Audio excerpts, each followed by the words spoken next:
पाकिस्तान की एक लड़की मोबाइल पर गेम खेलते हुए हिंदुस्तान के एक लड़के से प्रेम कर बैठती है और प्रेम इतना परवान चढ़ता है कि वह एयरपोर्ट से नेपाल के काठमांडू में आ जाती है और इधर से लड़का भी काठमांडू पहुंच जाता है और दोनों का मुलाकात एक दूसरे से होता है और दोनों जो है 7 से 8 दिन जो है समय जो है काठमांडू में बिताते हैं और इसी के बीच में वो दोनों जो है काठमांडू के पशुपति पारस मंदिर में जा कर के वो दोनों जो है हिंदू रीति रिवाज के हिसाब से शादी कर लेते हैं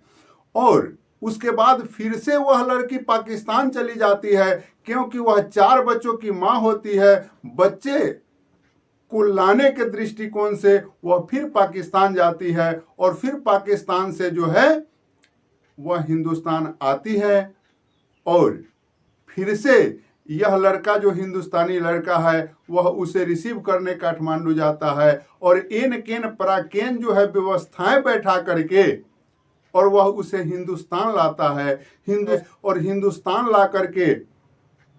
रहने लगता है और जब जो है वह उससे शादी करने का लीगली प्रोसेस के हिसाब से कोर्ट के हिसाब से शादी करने का व्यवस्था बैठाता है और वह एक वकील के पास जाता है और वकील से कहता है कि एक पाकिस्तानी लड़की है जिससे मैं शादी करना चाहता हूं। तो वह वकील जो है मीडिया को बुला लेता है और मीडिया में जब यह बात जाती है तो भारत के इंटेलिजेंस जांच ब्यूरो जो है एक्टिव हो जाते हैं और ये सभी जो है उस दोनों जोड़े के पीछे पड़ जाते हैं और वह यहाँ से वहाँ जो है भागते रहता है और एक समय ऐसा आता है कि वो दोनों जोड़ा पकड़ा जाता है और पकड़ने के बाद और सारी क्या घटनाएं हुई और यह सच्ची घटना क्या है, कैसे हुई, ये तमाम चीज़ें मैं इस वीडियो में आपको बतलाऊंगा। तो नमस्कार मित्रों, मैं हूं भागीरथ ठाकुर, आप देख रहे हैं यूट्यूब चैनल भागीरथ ठाकुर। तो चलिए शुरू करते हैं इस सच्ची कहानी को। मित्रों, बतलाते चलूं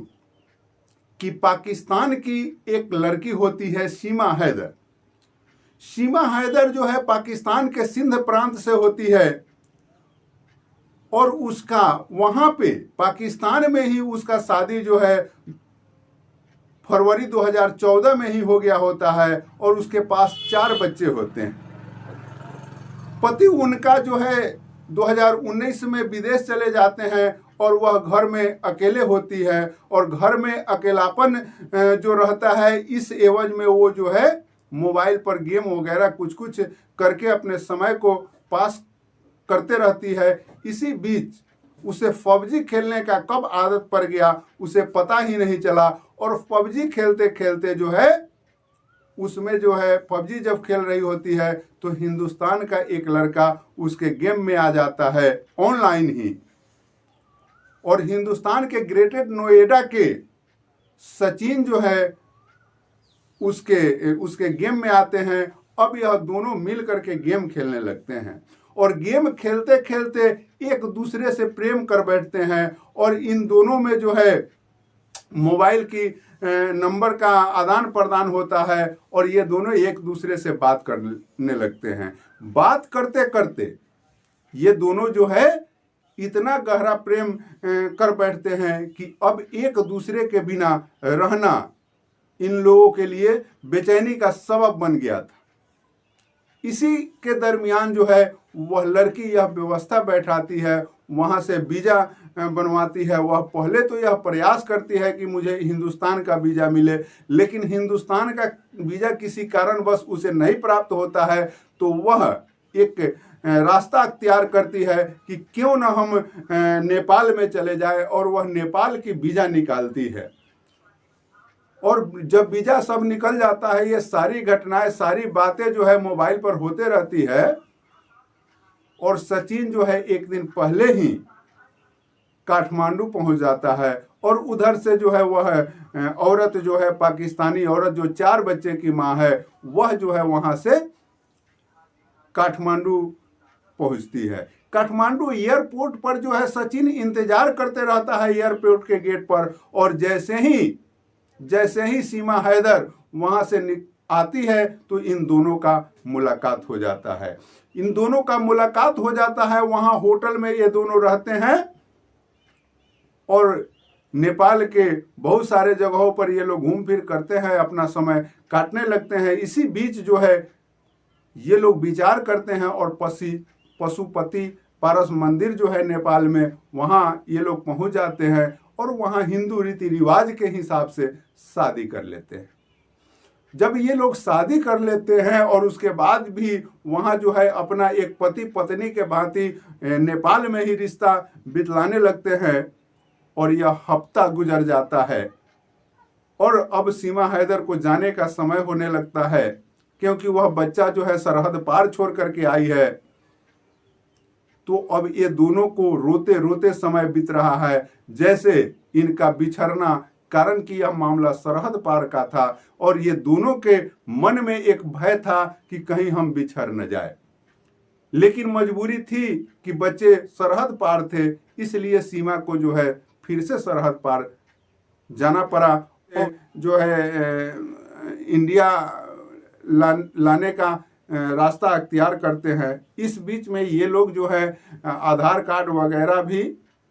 जो डुप्लीकेट आधार कार्ड वगैरह भी बनवा करके अपना व्यवस्था बैठाते हैं और इंडिया आ जाते हैं। और इंडिया जब ये आते हैं और रहने लगते हैं, बड़ी आराम से रहने लगते हैं, कोई परेशानी नहीं होती है, कारण कि कोई जान ही नहीं रहा होता है तो परेशानी कैसी। तो ये बड़े आराम से यहाँ रह रहे होते हैं और कुछ दिन जब बीतता है, महीना बीतता है, 2 महीना बीतता है, तो ये प्रोग्राम बनाते हैं कि क्यों ना हम लोग लीगली प्रोसेस के हिसाब से हम अपना शादी कर ले। तब यह एक सचिन जो है अपने एक वकील के पास जाते हैं और बात करते हैं वकील साहब से। तो जब वकील साहब यह बात को सुनते हैं तो वह चौंक सा जाते हैं और तुरंत ही एक मीडिया को बुलाते हैं और यह बातें जो है मीडिया में जाती है। तब जाकर के पुलिस, जो इसका जांच एजेंसी है, उनका नींद खुलता है और इसमें वे लोग लग जाते हैं, उसे अरेस्ट करने के चक्कर में पड़ जाते हैं। अब जो है सचिन और सीमा भागा दौड़ का जिंदगी बिताने लगते हैं, कभी इस रूम में, कभी उस रूम में, कभी यहाँ कभी वहाँ। इस तरह से ये लोग समय अपना काटने लगते हैं। लेकिन यह समय ज़्यादा दिन तक नहीं चलता है। आखिरकार ये पुलिस के गिरफ्त में आते हैं और पुलिस गिरफ्तार कर लेती है और सारी चीज़ों की जांच करती है। हालांकि अभी पुलिस जो है इन लोगों को छोड़ दिया है और इनसे जो बहुत सारे मीडिया कर्मी जो बात किए हैं, इसमें यह खुलासा होकर के आया है, सीमा हैदर अब यह नहीं चाहती है कि हम सरहद पार जाए। वह सरकार से, वह योगी सरकार से, वह मोदी सरकार से यह अपील कर रही है कि हमें इंडिया में रहने दिया जाए। अगर हमको पाकिस्तान भेज दिया जाता है तो हमें पत्थरों से मार करके हमारी हत्या कर दी जाएगी। आगे क्या होती है इस प्रक्रियाओं में, जैसी भी खबर निकल करके आएगी वह कहानी मैं आपको सुनाने का प्रयास करूंगा। बाकी मिलते हैं अगले वीडियो में। अब तक के लिए इतना ही। जय हिंद।